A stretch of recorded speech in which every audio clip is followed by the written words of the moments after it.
Queridos irmãos, boa noite. É um prazer ter todos vocês conosco mais uma vez em nosso canal. Aproveitamos para reiterar a ideia de que, se gostou da palestra, deixe seu like e, caso queira, se inscreva no canal. Assim, receberá sempre os avisos de nossas palestras. Na noite de hoje, com muito prazer, segundo momento das nossas palestras neste ano de 2021, estamos recebendo em nossa casa, com muito carinho, o nosso irmão Ciro. O nosso irmão Ciro faz parte das nossas equipes espirituais terrenas, que está sempre conosco, nos brindando com as palestras de muita instrução e de muita qualidade. Com vocês nessa noite, nosso irmão Ciro. Caros irmãos e irmãs, trago para nós refletirmos a parábola do bom samaritano.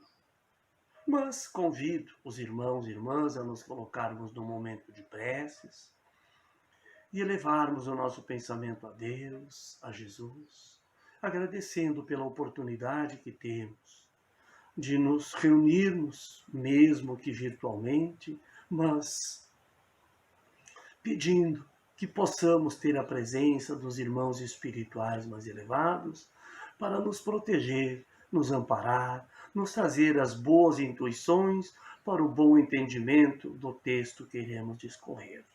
Assim, damos por aberto a nossa fala de hoje, lembrando que a parábola do bom samaritano está no Evangelho segundo o Espiritismo, capítulo 15, e tem 2. E é narrada por Lucas, que foi discípulo de Paulo de Tarso, no seu Evangelho, no capítulo 10, versículos 25 a 37. Para nós termos um melhor entendimento desta parábola, vamos buscar o Evangelho de Lucas lá no seu capítulo 9.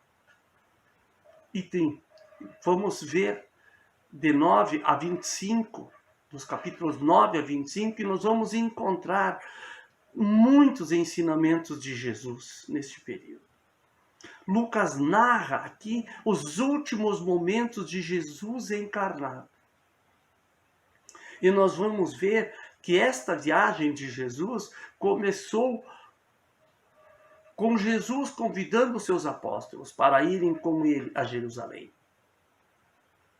E eles não estranharam esse convite de Jesus, porque era lei e ainda é lei para os judeus, sempre que possível, peregrinarem a Jerusalém para comemorar a festa de Páscoa. Então os apóstolos não estranharam. Eles acharam estranho quando Jesus diz a eles: só que preciso ir pela Samaria.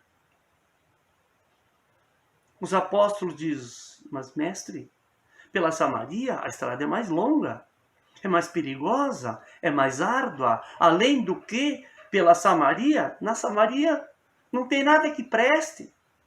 São nossos inimigos. Nós indo pela estrada do Vale do Rio Jordão, vamos muito mais fácil. É uma estrada mais plana, não temos inimigos. É uma estrada com muito menos distância, inclusive. Mas Jesus diz a eles: precisamos ir pela Samaria. Mas por que os apóstolos não queriam ir pela Samaria? Vamos voltar um pouco mais no tempo. Vamos chegar ao ano 700 antes da era cristã. E vamos lembrar que houve a diáspora dos israelitas. Quando as 12 tribos de Israel separaram-se, ficando 2 tribos no sul, Benjamim e Judá. Judá, descendência, judeus. E estes criaram seu templo em Jerusalém, no Monte Sião. Ficando no norte as demais 10 tribos, que criaram seu monte, criaram seu templo no monte de Gerazim. Não vamos discorrer sobre por que judeus e samaritanos eram inimigos, mas havia grande inimizade entre eles. Então, Por isso que os apóstolos não queriam ir pela Samaria. Mas com a firmeza do mestre, ele disse, nós vamos pela Samaria. Então João e mais 3 apóstolos propuseram-se adiantar-se e ir até a Samaria e lá conseguirem o alojamento, a hospedagem para Jesus e para eles. Retornam dizendo ao mestre, mestre, ninguém quis nos hospedar na Samaria. E propõe a Jesus que ele entre em preces, em orações e peça a Deus que mande fogo divino para queimar a todos os samaritanos com seus animais, com suas plantações, com todas as suas propriedades. E Jesus diz a ele, João, o Filho do Homem não veio para destruir, mas sim para salvar vidas. E neste salvar vidas, Jesus estava falando em recuperar vidas, em educar vidas, em encaminhar vidas. Mas por que João faz essa proposta a Jesus? Porque havia a lei da hospedagem no Oriente. E essa lei dizia, era um código moral, de que todo peregrino que chegasse em um lar, em uma habitação, ele tinha o direito, o proprietário tinha a obrigação de hospedar a este peregrino. E como eles não receberam esta hospedagem, ele estava invocando João uma lenda que havia de que para aquele que não hospedasse um peregrino, Deus mandaria línguas de fogo que dizimaria toda a família desta pessoa, desse morador do Oriente que não hospedasse ao peregrino. Mas Jesus disse, mesmo que não tenhamos hospedagem, nós vamos, e foram pela estrada da Samaria. E após a passagem por Jericó, onde vamos ter aquele ensinamento maravilhoso, quando Jesus encontra Zaqueu, chegaram a Jerusalém. E estão diante do templo, cansados, sedentos, com fome, e aproxima-se um doutor da lei para tentar a Jesus. Ele, sendo um doutor da lei, era um profundo conhecedor da lei. Era muito inteligente e conhecedor da lei. E ele diz a Jesus, mestre, que farei para herdar a vida eterna? Respondeu-lhe Jesus, que é o que está escrito na lei? Como lês tu? Responde o doutor da lei, amarás ao Senhor teu Deus de todo o teu coração, de toda a tua alma, de toda a tua força e de todo o teu entendimento. E ao próximo como a ti mesmo. Responde-lhe Jesus, então. Muito bem, respondeste bem. Faze isto e viverás. Vamos parar com a parábola aqui e vamos fazer uma pequena análise desse trecho. Quando Jesus pergunta ao doutor da lei o que está escrito na lei, ele define como vai ser a conversa. Vai ser dentro daquilo que está afixado na lei. E quando ele pergunta, como lês tu? Ele diz, qual é a tua interpretação da lei? Porque seja o texto que for, que cada um de nós lermos, teremos uma interpretação pessoal nossa daquele texto que está sendo lido. E Jesus vai nos dizer aí, então, que as pessoas fraternas usam a lei para educar, para salvar, para conduzir, para recuperar. Mas que os radicais, os fanáticos, usam da lei para condenar, para matar, para perseguir. E nós podemos, usando a Torá como exemplo, lembrarmos de Bin Laden, da sua interpretação da Torá para matar pessoas. Vamos analisar então esse texto do amarás ao Senhor teu Deus de todo o teu coração, de toda a tua alma, de toda a tua força, de todo o teu entendimento e ao próximo como a ti mesmo.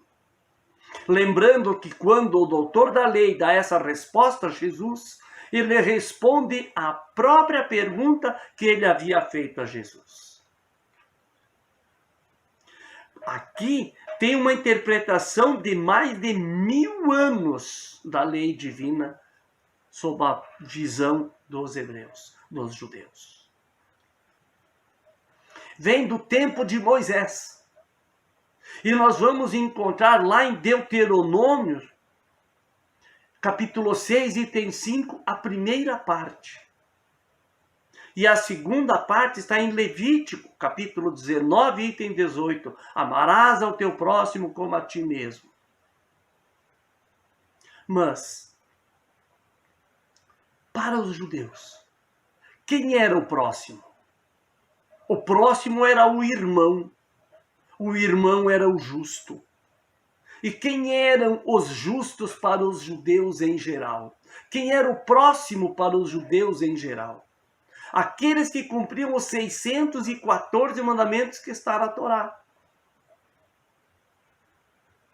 Mas houve, antes de Jesus, um grande sacerdote judeu, de nome Hilel. Aqueles que leram A Caminho da Luz, Brasil, Coração do Mundo, Pátria do Evangelho, vão lembrar de Hilel. E este Hilel foi avô de Gamaliel, que foi o grande preceptor, o grande ensinador de Paulo de Tarso, enquanto Saulo de Tarso, e quando Paulo de Tarso também. E Hilel já dizia que os 614 mandamentos podiam ser resumidos a 10. Ao decálogo divino. E que também esses 10 podiam ser reduzidos a 2. Estes 2 que nós vimos agora. Lembrando que isto era Hilel, que tinha uma pequena parcela de judeus que o acompanhavam nesta forma de pensar. Para Hilel, toda a humanidade do mundo terra era irmãos, são irmãos. Ele usava para confirmar isso quando está anotado lá na Torá, onde está anotado que Abraão recebeu os peregrinos de outras terras e dizia: esses são nossos irmãos vindos de outras terras. Mas Hilel era a minoria. Hilel não tinha a maioria para com ele. Para a maioria, irmãos eram apenas e tão somente os judeus. Então, o próximo eram apenas os judeus. Aqueles que seguiam a Torá fielmente. Vamos analisar, então, como é que eles interpretavam este primeiro mandamento, esse que está em Deuteronômio. Amarás ao Senhor teu Deus de todo o teu coração. Para os judeus, o coração era a sede da inteligência e dos sentimentos, bons e maus. E para eles, um coração dividido, como para todos nós, um coração dividido não pode amar a Deus. Então eles precisavam ter um sentimento elevado para com os irmãos. Quando eles dizem de toda a tua alma, eles estão referindo que alma e corpo eram inseparáveis. Para os judeus de então, alma e corpo eram inseparáveis. Era preciso que eles tivessem gestos concretos para amar a Deus. E esses gestos concretos estão em peregrinar a Jerusalém sempre que possível para a festa da Páscoa. Oferecer sacrifícios também estava entre o amar de toda a tua alma. Ter todas as tuas forças e teu entendimento estava em aliar as finanças, forças financeiras e o conhecimento para fazer o bem. Então eles precisavam usar a inteligência, os bons sentimentos, peregrinar a Jerusalém, oferecer sacrifícios, usar o entendimento da sua vida e também o seu dinheiro para poder fazer o bem. Mas isso os judeus aprendiam desde o nascer com seus pais. Porque os judeus, 3 vezes por dia, como nos diz Haroldo Dutra Dias, eles cantam este mandamento. Ao amanhecer, ao meio-dia e ao entardecer, eles cantam este ensinamento. Mas o doutor da lei, voltando agora para a parábola, ele quer justificar-se perante Jesus e pergunta: e quem é meu próximo? E com esta pergunta ele quer pegar Jesus pelo contrapé. Ele quer que Jesus diga: não, teu próximo é esse, aquele é o outro.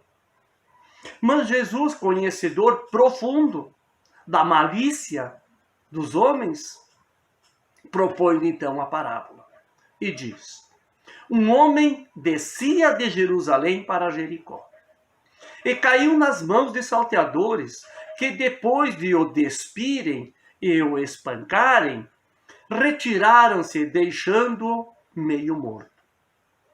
Por uma coincidência, descia por aquele caminho um sacerdote, e quando viu o homem, passou de largo. Do mesmo modo também um levita. Chegando-se ao lugar, vendo-o, passou de largo. Um samaritano, porém, que ia de viagem, aproximou-se do homem e, vendo-o, foi tocado de compaixão dele. E chegando-se, atou-lhe as feridas, deitando nelas azeite e vinho, e pondo-o sobre seu animal, levou-o para uma hospedaria e tratou. No dia seguinte, tirou 2 moedas, deu-as ao hospedeiro e disse: trata-o, e quanto demais gastardes, na volta te pagarei. Vamos parar um pedacinho, parar um pouquinho e vamos fazer uma análise. Descia de Jerusalém tem vários sentidos. Jerusalém fica acima do nível do mar a 800 metros. Jericó, 230. Então, descia geograficamente.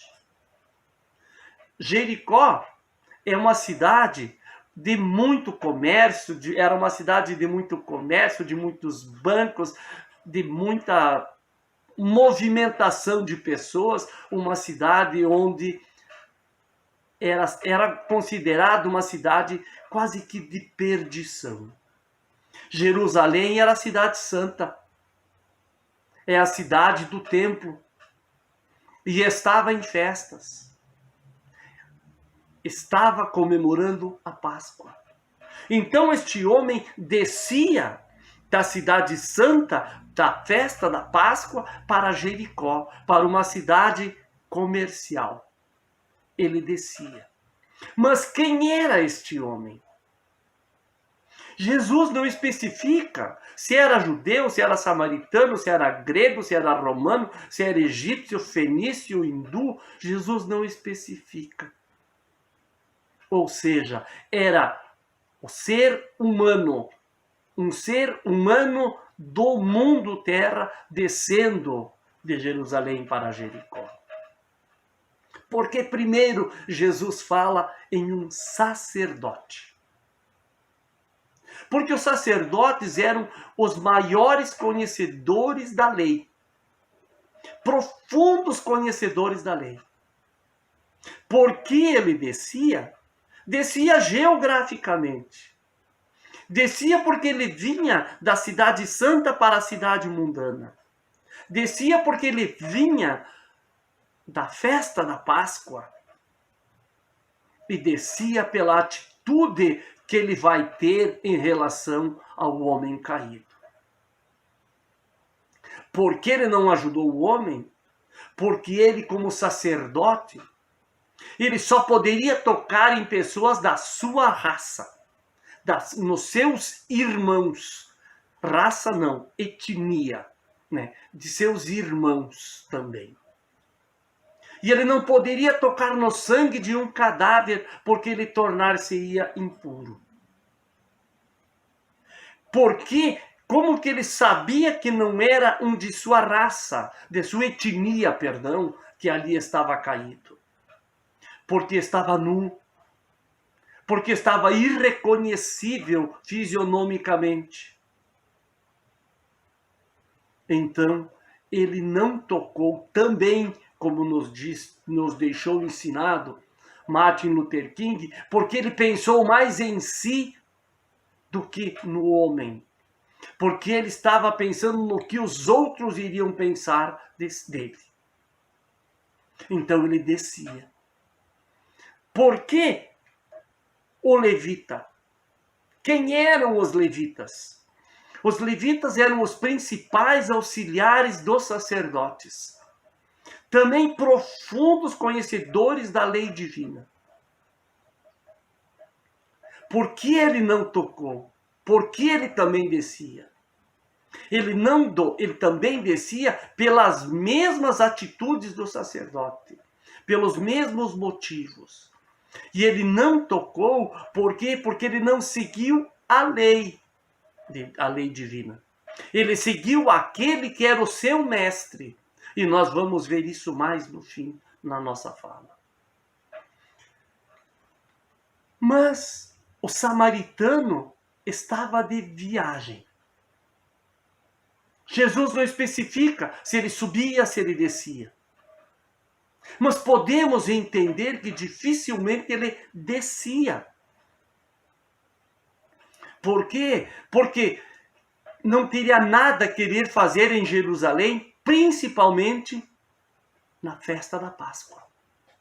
Sendo ele um samaritano, inimigo dos judeus. E ele também dificilmente descia pela atitude que ele tem em relação ao homem caído.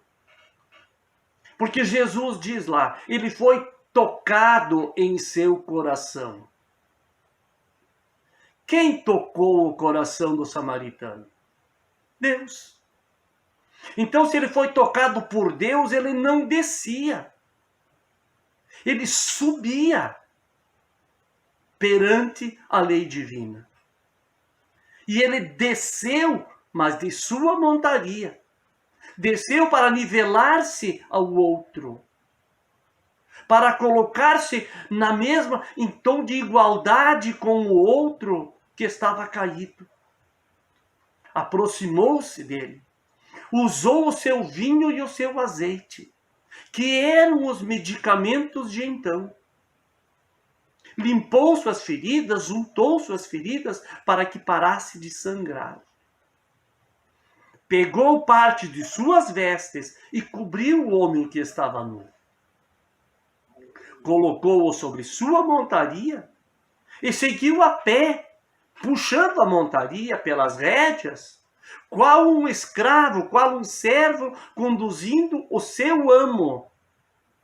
E levou-o para onde? Para uma hospedaria, que seria o quê? O hospital que ele poderia ter na época. Não haviam hospitais nesta época. Os doentes eram tratados em casa. E ele levou-o para uma hospedaria e tratou dele. Buscou dar mais condições medicamentosas para ele dentro das dificuldades da época. No dia seguinte, ele tira 2 moedas do seu alforje. Dá elas ao hospedeiro e diz a ele, trata dele. E quanto mais tu gastares, quando eu retornar de viagem, eu te pagarei. E aí, voltando agora para a parábola, para o ensinamento de Jesus. Jesus pergunta ao doutor da lei: qual destes três te parece ter se tornado o próximo daquele que caiu nas mãos dos salteadores? Antes da resposta, vamos lembrarmos de João, o apóstolo de Jesus, que deve ter pensado: e eu que queria que Deus queimasse todos os samaritanos e seus bens?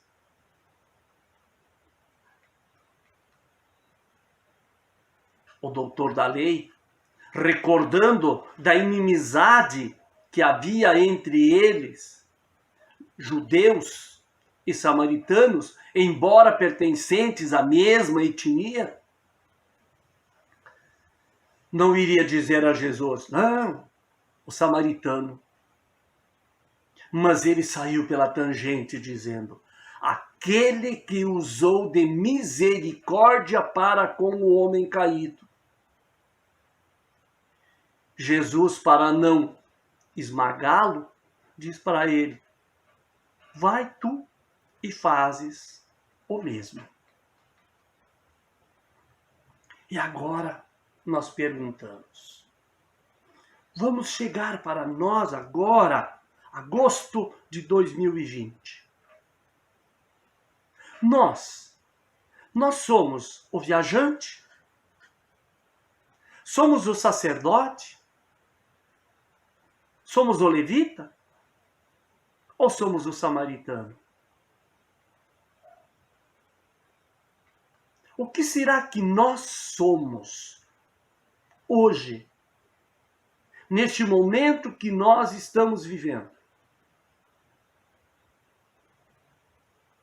Em alguns momentos, com certeza, nós somos o viajante.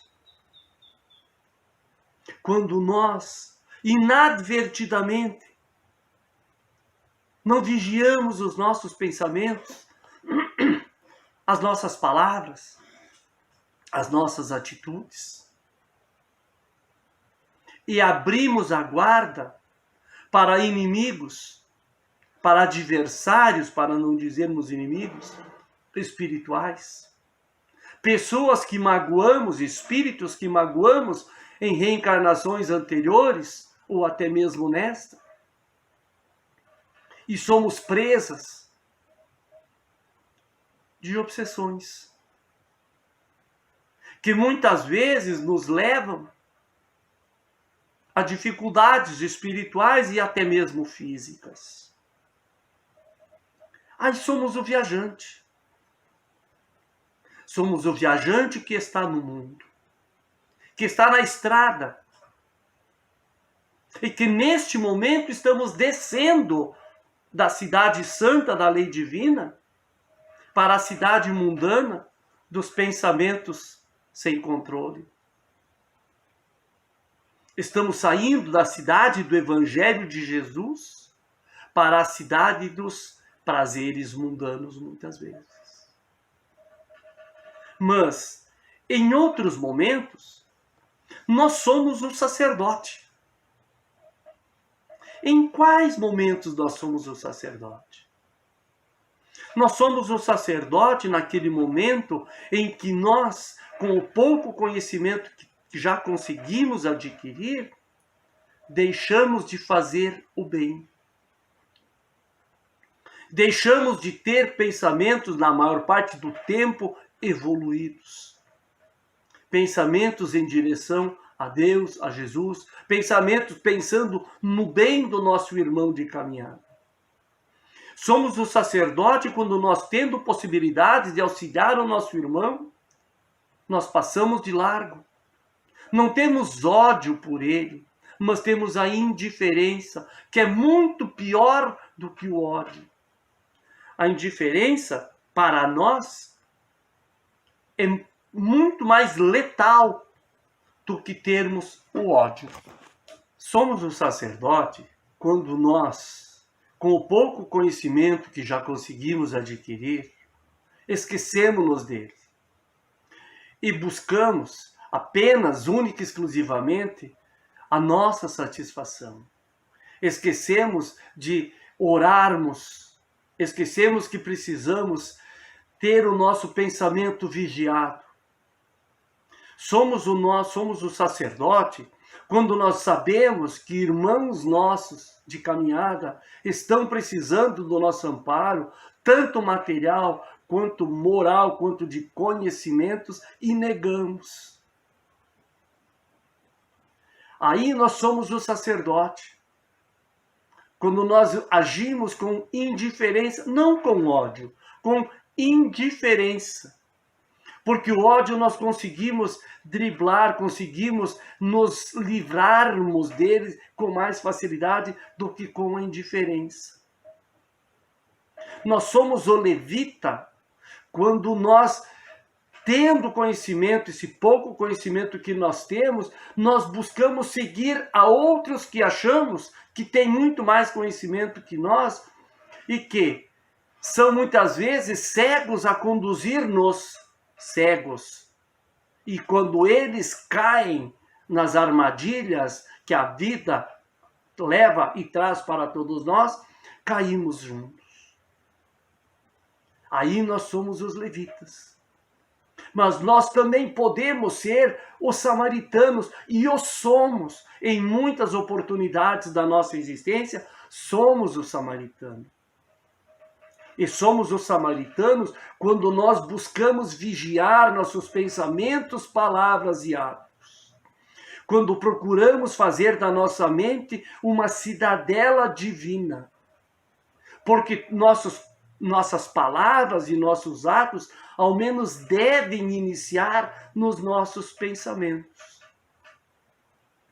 Quando nós buscamos nos melhorarmos a convivência com a nossa pequena família, com a nossa comunidade, quando buscamos auxiliar aqueles a quem podemos auxiliar, nós somos o samaritano. E nós podemos ser o samaritano sempre. A terra é a nossa hospedaria.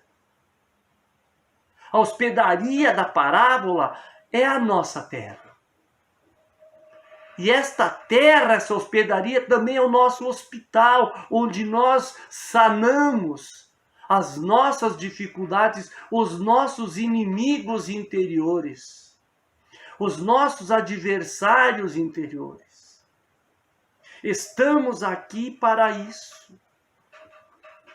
Lembrando que todos nós temos capacidade, todos nós temos conhecimento para sermos samaritanos. Hoje ninguém de nós pode ainda dizer: eu não sabia que não basta eu não fazer o mal. Nós espíritas, nós os simpatizantes desta doutrina maravilhosa, que sabemos que a real felicidade é fazermos o bem ao outro para que assim possamos garantir uma felicidade real na dimensão espiritual. Nós sabemos que apenas e tão somente fora da caridade não há felicidade. Assim, vamos buscarmos sermos o samaritano da parábola de Jesus. Este é o momento para nós sermos cada vez mais samaritanos. Quando tantos irmãos nossos estão desesperados, iludidos, desiludidos,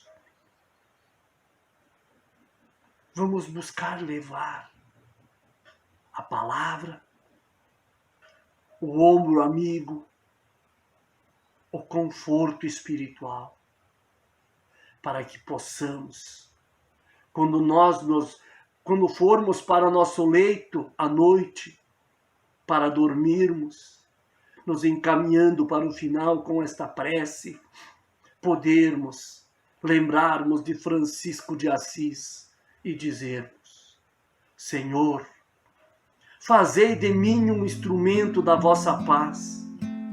Onde houver ódio, que eu leve o amor. Onde houver ofensas, que eu leve o perdão. Onde houver discórdia, que eu leve a união. Onde houver dúvidas, que eu leve a fé. Onde houver erro, que eu leve a verdade. Onde houver desespero, que eu leve a esperança. Onde houver tristeza, que eu leve a alegria. Onde houver trevas, que eu leve a luz. Ó Mestre, fazei com que eu procure mais consolar que ser consolado, compreender que ser compreendido e amar que ser amado. Pois é dando que se recebe, é perdoando que somos perdoados, e é morrendo este homem velho que existe ainda e persiste viver dentro de nós, que nós nascemos para a verdadeira vida, a vida eterna. Que o amor e a paz de Jesus possa permanecer entre nós, hoje, amanhã e sempre. Muita paz, muita luz a todos.